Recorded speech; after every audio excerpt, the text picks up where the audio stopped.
عام طور پر جب ہم پرانی اسکول کی کتابوں کا ذکر کرتے ہیں نا، خاص طور پہ چھٹی جماعت کی کسی درسی کتاب کا، تو ذہن میں سب سے پہلا خیال کیا آتا ہے؟ ہم ذہن میں یہی آتا ہے کہ کچھ خشک حقائق ہوں گے یا یاد کرنے والی لمبی لمبی فہرستیں ہوں گی۔ بالکل، اور مطلب ایسا مواد جسے بس امتحان پاس کرنے کے لیے رٹا لگانا پڑتا ہے۔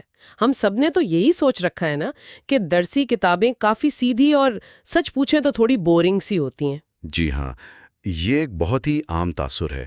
ہمیں اکثر لگتا ہے کہ اسکول کی کتابوں کا اصل زندگی کی پیچیدگیوں سے کوئی خاص تعلق نہیں ہوتا، وہ بس ایک تعلیمی مرحلہ ہوتی ہیں جسے عبور کرنا ضروری سمجھا جاتا ہے۔ لیکن ہماری آج کی اس گہری گفتگو میں ہم جس کتاب پر تفصیلی بات کرنے جا رہے ہیں نا، وہ اس روایتی سوچ کو پوری طرح بدل دیتی ہے۔ بالکل بدل دیتی ہے۔ اور یہ کون سی کتاب ہے، ذرا یہ بھی بتا دیں۔ اچھا، تو ہمارے سامنے اس وقت پنجاب ٹیکسٹ بک بورڈ کی سال 2011 میں چھپنے والی چھٹی جماعت کی ہوم اکنامکس کی کتاب ہے، اور میں سچ بتاؤں، جب میں نے اسے پڑھنا شروع کیا نا تو میں حیران رہ گئی۔ حیران کیوں؟ کیا خاص بات لگی آپ کو اس میں؟ ارے یہ محض کھانا پکانے یا کپڑے سینے کا کوئی عام سا ہدایت نامہ نہیں لگا مجھے۔ یہ دراصل روزمرہ کی زندگی کو سائنسی بنیادوں پر چلانے کا ایک مکمل مینول ہے۔ جی بالکل۔ مطلب اس میں باقاعدہ فزکس، کیمسٹری اور بائیولوجی کے اصولوں کو عام گھریلو کاموں پر لاگو کیا گیا ہے۔ یہی تو اس کتاب کا سب سے حیران کن پہلو ہے۔ ہم عموماً ہوم اکنامکس یا گھریلو معاشیات کو بہت ہلکا لیتے ہیں، جیسے یہ کوئی بہت ہی سطحی سی چیز ہو یا صرف گھرداری تک محدود ہو۔ ہاں، بالکل ایسے ہی سمجھا جاتا ہے۔ لیکن اگر اس تحریر کو غور سے پڑھا جائے نا، تو سمجھ آتا ہے کہ بنیادی تعلیم میں ان موضوعات کو شامل کرنے کا اصل مقصد ایک متوازن، صحت مند اور خود کفیل انسان تیار کرنا ہے۔ صحیح، مطلب یہ وہ بنیادی مہارتیں ہیں جن کا تعلق سیدھا سیدھا ہماری بقا اور چیزوں کو منظم رکھنے کی سائنس سے ہے۔ تو بھئی ہم بات کا آغاز سب سے بنیادی ضرورت سے کرتے ہیں، یعنی خوراک۔ خوراک اور غذائیت۔ جی، یہ کتاب شروع ہی اس سوال سے ہوتی ہے کہ آخر ہم جو کچھ کھاتے ہیں وہ ہمارے جسم کے اندر جا کر کرتا کیا ہے؟ بظاہر یہ ایک سادہ سا سوال ہے، لیکن اس کا جواب بہت جامع دیا گیا ہے۔ بالکل، غذا کے 3 بنیادی کام بتائے گئے ہیں اس میں۔ پہلا، جسم کی نشو و نما کرنا، دوسرا، حرارت اور توانائی پیدا کرنا، اور تیسرا، جو کہ سب سے اہم ہے، بیماریوں کے خلاف قوت مدافعت یا لڑنے کی طاقت فراہم کرنا۔ اچھا، اور ان تینوں مقاصد کو پورا کرنے کے لیے کتاب بتاتی ہے کہ خوراک میں 6 بنیادی غذائی اجزاء یا نیوٹرینٹس کا ہونا بہت ضروری ہے۔ جی، اور وہ ہیں پروٹین، کاربوہائیڈریٹ، چکنائی، وٹامنز، معدنی نمکیات اور پانی۔ ان میں سے ہر ایک کا جسم میں اپنا ایک مخصوص اور لازمی کردار ہے۔ ہر ایک کا الگ کام۔ جیسے مثال کے طور پر پروٹین کا لفظ ہی یونانی زبان سے نکلا ہے، جس کا مطلب ہے اولین اہمیت والا۔ انسانی جسم کے خلیات اور ٹیشوز کی تعمیر اور ان کی ٹوٹ پھوٹ کی مرمت کا سارا کام پروٹین کے ذمے ہے۔ کیا بات ہے! اچھا، اس سارے نظام کو سمجھنے کے لیے نا میرے ذہن میں ایک تشبیہ آ رہی ہے۔ جی بتائیے۔ مطلب ہم انسانی جسم کو ایک بہت ہی پیچیدہ جدید گاڑی سمجھ سکتے ہیں نا۔ اب اس گاڑی کو چلنے کے لیے جو ایندھن یا پیٹرول چاہیے وہ ہمارے کاربوہائیڈریٹس اور چکنائی ہیں۔ بالکل، یہ دونوں چیزیں جسم کو فوری چلنے کی توانائی اور حرارت دیتی ہیں۔ ہاں، لیکن جب گاڑی چلتی ہے تو ظاہر ہے اس کے پرزوں میں رگڑ بھی ہوتی ہے، ٹوٹ پھوٹ بھی ہوتی ہے، تو اس نقصان کو ٹھیک کرنے والا جو مکینک ہے وہ ہماری پروٹین ہے۔ زبردست تشبیہ ہے۔ ہاں، اور اس پوری مشین کا انجن ہموار رہے، اس کے سسٹم صحیح کام کریں، اس کے لیے جو موبل آئل استعمال ہوتا ہے نا، وہ ہمارے وائٹامنز اور معدنی نمکیات ہیں۔ یہ تشبیہ اس پورے تصور کو بہت خوبی سے واضح کرتی ہے۔ اور اگر ہم اسی گاڑی کی مثال کو آگے بڑھائیں تو گاڑی کے ریڈیٹر کے پانی کو بھی تو نہیں بھولنا چاہیے نا۔ ارے ہاں، پانی کا ذکر تو میں بھول ہی گئی۔ انسانی جسم کا لگ بھگ 3/4 حصہ تو پانی پر ہی مشتمل ہے۔ جی، اور کتاب اس بات کی خاص طور پر نشاندہی کرتی ہے کہ پانی میں بذات خود کوئی غذائیت نہیں ہوتی، مطلب اس سے کوئی کیلوریز نہیں ملتی، لیکن یہ ان تمام غذائی اجزاء کو جسم کے ایک ایک خلیے تک لے جانے کا واحد ذریعہ ہے۔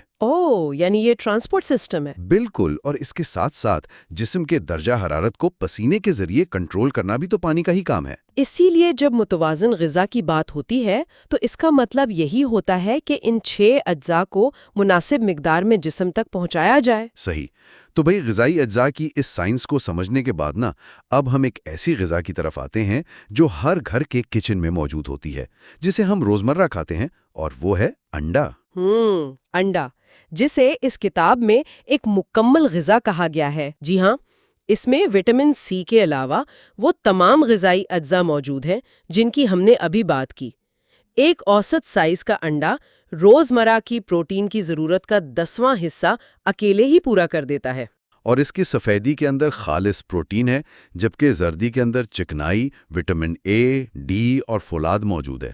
بالکل، لیکن انڈے کی غذائیت تو اپنی جگہ، اس میں جو چیز سائنسی نقطہ نظر سے مجھے زیادہ دلچسپ لگی وہ انڈے کی کوالٹی اور اس کی پہچان کا طریقہ ہے۔ جی ہاں، ایک عام انسان کے لیے تازہ اور خراب انڈے میں فرق کرنا بظاہر مشکل کام ہے، لیکن اس کتاب میں باقاعدہ فزکس سمجھائی گئی ہے اس کی۔ اور فزکس سے پہلے ایک ایسی چیز لکھی ہے جو ہمارے معاشرے کی ایک بہت پرانی بحث کو ہی ختم کر دیتی ہے۔ مطلب میں ہمیشہ یہ سوچتی تھی کہ شاید میں اکیلی ہی ہوں جسے اس بات کی سمجھ نہیں آتی۔ اچھا، وہ کون سی بحث؟ دیسی اور فارمی انڈے والی؟ جی بالکل، اس کتاب میں صاف لکھا ہے کہ ولایتی یعنی فارمی اور دیسی انڈوں کی غذائیت میں کوئی فرق نہیں ہوتا۔ مطلب کیمیائی لحاظ سے دونوں بالکل برابر ہیں۔ ہاں، یہ واقعی ایک حیران کن بات لگتی ہے لوگوں کو۔ تو اگر یہ واقعی سچ ہے تو دیسی انڈے کے نام پر جو ہم اتنے زیادہ دوگنی قیمت دیتے ہیں، کیا وہ صرف ایک نفسیاتی وہم ہے؟ میں تو ہمیشہ یہ سوچ کر دیسی انڈے لیتی ہوں کہ ان سے زیادہ طاقت ملے گی۔ سائنسی اعتبار سے حقیقت یہی ہے کہ پروٹین، فیٹ اور وٹامنز کی جو مقدار ایک عام فارمی انڈے میں ہوتی ہے بالکل وہی مقدار دیسی انڈے میں بھی ہوتی ہے۔ واقعی؟ پھر فرق کہاں آتا ہے؟ فرق صرف اس مرغی کی خوراک اور اس کے ماحول کی وجہ سے آتا ہے۔ اگر مرغی کھلی فضا میں گھوم پھر رہی ہے اور قدرتی خوراک کھا رہی ہے تو اس کے انڈے کی زردی کا رنگ تھوڑا گہرا ہو سکتا ہے اور ذائقے میں ہلکا سا فرق آ سکتا ہے۔ یعنی غذائیت وہی رہتی ہے۔ جی، جہاں تک کیمیائی اور غذائی ساخت کا تعلق ہے، جسم کو دونوں سے برابر توانائی اور پروٹین ہی ملنی ہے۔ ارے واہ! تو بنیادی طور پہ ہم صرف رنگ اور ذائقے کے اضافی پیسے دے رہے ہوتے ہیں، غذائیت کے نہیں۔ یہ واقعی ایک چشمکشا بات ہے۔ اچھا، اور وہ جو آپ پہچان کی بات کر رہے تھے خراب انڈے کی پہچان کے لیے جو پانی والا طریقہ کتاب میں دیا گیا ہے، وہ تو کمال کا ہے۔ جی، وہ پانی میں ڈالنے والا ٹیسٹ۔ جب ایک تازہ انڈے کو پانی میں ڈالا جاتا ہے تو وہ بھاری ہونے کی وجہ سے برتن کی تہہ میں افقی حالت یعنی لیٹی ہوئی پوزیشن میں بیٹھ جاتا ہے۔ اور اگر خراب ہو تو؟ اگر انڈا خراب ہو تو وہ پانی کی سطح پر تیرنے لگتا ہے، اور اس کی سائنسی وجہ بہت ہی دلچسپ ہے۔ جی بتائیے، آخر وہ تیرتا کیوں ہے؟ ہوتا یہ ہے کہ انڈے کا خول مکمل طور پر بند نہیں ہوتا، اس میں انتہائی باریک مسام ہوتے ہیں۔ وقت گزرنے کے ساتھ انڈے کے اندر کی جو نمی ہے وہ ان مساموں کے ذریعے بخارات بن کر اڑنے لگتی ہے۔ اوہ، اچھا۔ اور اس نمی کی جگہ ہوا لے لیتی ہے۔ انڈے کے اندر باقاعدہ ایک ہوا کی تھیلی یا جسے ایئر سیل کہتے ہیں وہ بن جاتا ہے، جو انڈا پرانا ہونے کے ساتھ ساتھ بڑا ہوتا جاتا ہے۔ تو ہوا بھرنے کی وجہ سے وہ ہلکا ہو جاتا ہے؟ بالکل، ہوا بھرنے سے انڈے کا وزن کم ہو جاتا ہے، اس کی کثافت یعنی ڈینسٹی پانی سے کم ہو جاتی ہے اور وہ تیرنا شروع کر دیتا ہے۔ یعنی کثافت کے، ڈینسٹی کے اس بنیادی اصول کو باورچی خانے کے ایک عام سے ٹیسٹ میں تبدیل کر دیا گیا ہے۔ اور مزے کی بات دیکھیں، انڈے ابالنے کے حوالے سے بھی وقت کی کیسی پابندی بتائی گئی ہے۔ جی، وہ ٹائمنگ کا ذکر بھی کمال ہے۔ اگر ٹھنڈے پانی سے ابالنا شروع کریں تو نرم انڈے کے لیے 2 سے 3 منٹ اور سخت ابالنے کے لیے 5 سے 10 منٹ درکار ہوتے ہیں۔ یہ واقعی ایک لائف ہیک مینیول ہے۔ بالکل ایسا ہی ہے۔ اچھا، انڈے جیسی ٹھوس غذا پر بات کرنے کے بعد یہ گفتگو ہمیں ان غذاؤں کی طرف لے جاتی ہے جو انسان اس وقت کھاتا ہے جب وہ بیمار ہو۔ مریضوں کی خوراک۔ جی، کتاب میں ان غذاؤں کا خاص ذکر ہے جو معدے کے لیے نرم ہوتی ہیں، جیسے ساگودانہ، شکنج بین اور لسی۔ اب ساگودانہ کا نام سنتے ہی ذہن میں ہسپتال اور بیماری کا تصور آتا ہے۔ میرا تو یہی سوال ہے کہ کیا ساگودانہ بذات خود کوئی خاص قسم کی دوائی ہے؟ یہ ایک بہت عام خیال ہے، لیکن ساگودانہ کوئی دوائی نہیں ہے۔ یہ بس خالص کاربوہائیڈریٹ یا نشاستہ ہے۔ تو پھر اسے بیماری میں ہی کیوں دیا جاتا ہے زیادہ تر؟ اس کی سائنس کو اگر ہم میٹابولک سطح پر سمجھیں نا، تو جب کوئی انسان بیمار ہوتا ہے تو اس کے جسم کی زیادہ تر توانائی بیماری کے جراثیم سے لڑنے اور مدافعتی نظام کو چلانے میں خرچ ہو رہی ہوتی ہے۔ صحیح، باڈی فائٹ کر رہی ہوتی ہے۔ بالکل۔ اب ایسے میں اگر کوئی بھاری اور روایتی غذا کھائی جائے تو معدے اور نظام ہاضمہ کو اسے ہضم کرنے کے لیے بہت زیادہ محنت اور بلڈ فلو درکار ہوگا۔ بات تو منطقی ہے۔ ساگودانہ چونکہ ایک انتہائی زود ہضم کاربوہائیڈریٹ ہے، یہ ہاضمے کے عمل کو کم سے کم تھکاتا ہے۔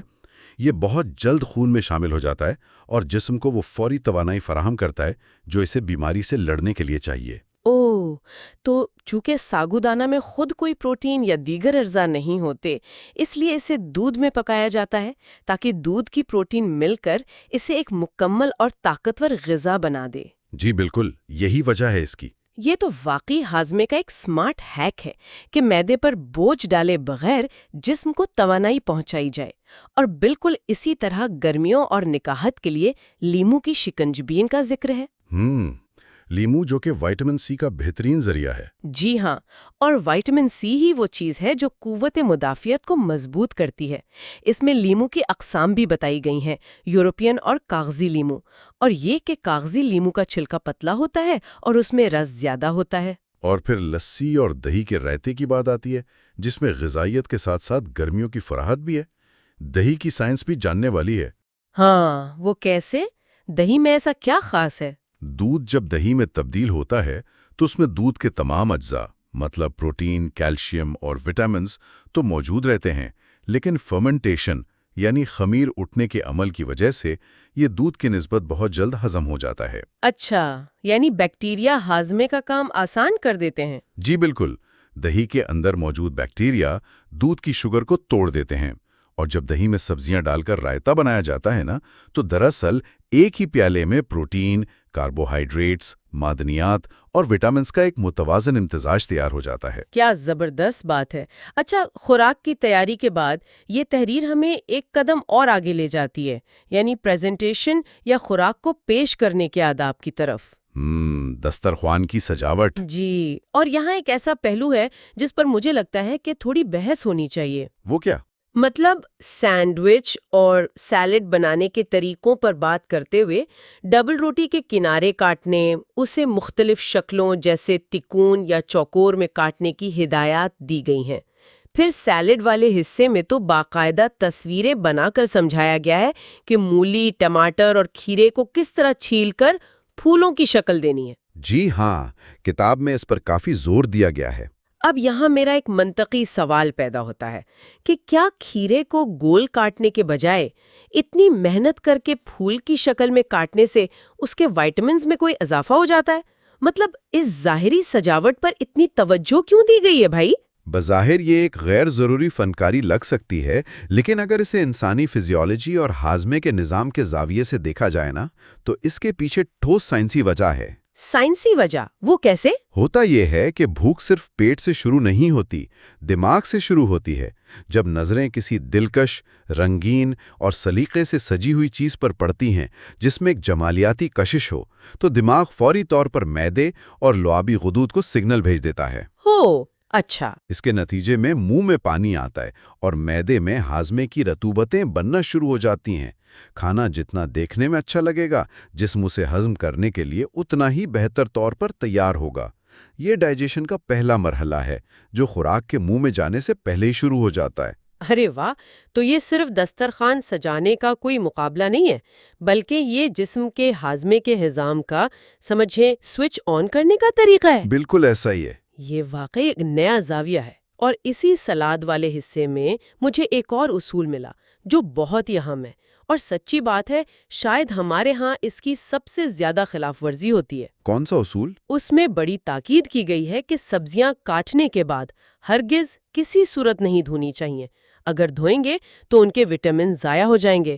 یہ ایک چھوٹی سی بات ہے، لیکن اس کا اثر کتنا بڑا ہے؟ جی بالکل، اور اس کی بنیاد کیمسٹری کا ایک بہت سادہ سا اصول ہے۔ وٹامنز کی بنیادی طور پر دو اقسام ہوتی ہیں، ایک وہ جو چکنائی میں حل ہوتے ہیں جیسے وٹامن اے اور ڈی، اور دوسرے پانی والے؟ جی، اور دوسرے وہ جو پانی میں حل پذیر ہوتے ہیں، یعنی جو پانی میں گھل جاتے ہیں جیسے وٹامن بی کمپلیکس اور وٹامن سی۔ صحیح۔ تازہ سبزیوں اور پھلوں میں وٹامن بی اور سی بڑی مقدار میں پائے جاتے ہیں۔ جب سبزیوں کو چھوٹے ٹکڑوں میں کاٹ لیا جاتا ہے تو ان کے اندرونی خلیات کھل جاتے ہیں۔ اور پھر ہم انہیں دھو لیتے؟ بالکل۔ اب اگر کٹی ہوئی سبزیوں کو پانی سے دھویا جائے تو وہ پانی میں حل پذیر وٹامنز اسی پانی کے ساتھ بہہ جاتے ہیں۔ نتیجے کے طور پر جو خوراک پلیٹ میں پہنچتی ہے اس میں صرف فائبر یا پھوک بچ جاتا ہے، اس کی اصل طاقت تو مطلب سنک میں بہہ چکی ہوتی ہے۔ یا اللہ، یہ تو ایک ایسا نقصان ہے جو بہت سے گھروں میں لا علمی کی وجہ سے روزانہ ہو رہا ہوگا۔ جی، اور ہمیں اندازہ بھی نہیں ہوتا۔ پھر خوراک کو پیش کرنے کے آداب میں دسترخوان کے طریقے بھی سکھائے گئے ہیں۔ کھانے کی جگہ کا انتخاب کیسے کرنا ہے، صفائی کا خیال کیسے رکھنا ہے، کھانے سے پہلے ہاتھ دھونا، اور پھر دسترخوان لگانے کے مشرقی اور مغربی طریقوں کا موازنہ بھی موجود ہے۔ مشرقی طریقہ جس میں کھانا بیچ میں رکھا جاتا ہے اور سب ایک ساتھ مل کر کھاتے ہیں۔ جی، اور مغربی طریقہ جس میں ہر شخص کے سامنے الگ پلیٹیں اور چمچ لگائے جاتے ہیں۔ یہ حصہ اس بات کی یاد دہانی کرواتا ہے کہ غذا کھانا صرف پیٹ بھرنے کا میکینکی عمل نہیں ہے، بلکہ یہ ایک سماجی عمل ہے، آپس میں معاشرتی ہم آہنگی پیدا کرنے کا وقت ہے۔ بالکل، ایک ساتھ بیٹھ کر کھانا، ایک خاص ترتیب سے چیزوں کو رکھنا، یہ سب ذہن کو منظم کرنے، ڈسپلن سکھانے اور چیزوں کا احترام کرنے کی مشق ہے۔ اور یہی نظم و ضبط ہمیں اس کتاب کے آخری حصے میں بھی بھرپور طریقے سے ملتا ہے۔ جی، جو بظاہر باورچی خانے سے بالکل مختلف ہے، لیکن ایک منظم گھر چلانے کا لازمی جزو ہے۔ جی ہاں، سلائی کا ڈبہ۔ ارے ہاں، دسترخوان کی سائنس کے بعد ہم الماری اور سلائی کے سامان کی طرف چلتے ہیں۔ اس سلائی کے ڈبے کو میں گھر کی فرسٹ ایڈ کٹ سے تشبیہ دینا چاہوں گی۔ First aid kit? وہ کیسے؟ مطلب جیسے چوٹ لگنے پر فوراً مرہم پٹی کی ضرورت ہوتی ہے تاکہ زخم خراب نہ ہو، ویسے ہی اچانک دفتر یا اسکول جاتے ہوئے کسی کپڑے کی سلائی کھل جائے یا بٹن ٹوٹ جائے تو اگر اس وقت سوئی دھاگا ایک جگہ منظم نہ ملے تو کیسی افراتفری مچتی ہے۔ ہاں، یہ تو ہے، صبح صبح کا وقت اور بٹن غائب۔ بالکل، لیکن یہاں جو چیز مجھے سب سے زیادہ حیرت انگیز لگی وہ کینچیوں کی اقسام اور ان کا استعمال ہے۔ کتاب خاص طور پر کہتی ہے کہ کپڑا کاٹنے والی بڑی کینچی اور کاغذ یا دھاگا کاٹنے والی چھوٹی کینچی الگ الگ ہونی چاہیے۔ جی، اس پر خاص زور دیا گیا ہے۔ اب میں نے تو عموماً گھروں میں ایک ہی کینچی سے کاغذ، کپڑا، پلاسٹک سب کچھ کٹتے دیکھا ہے۔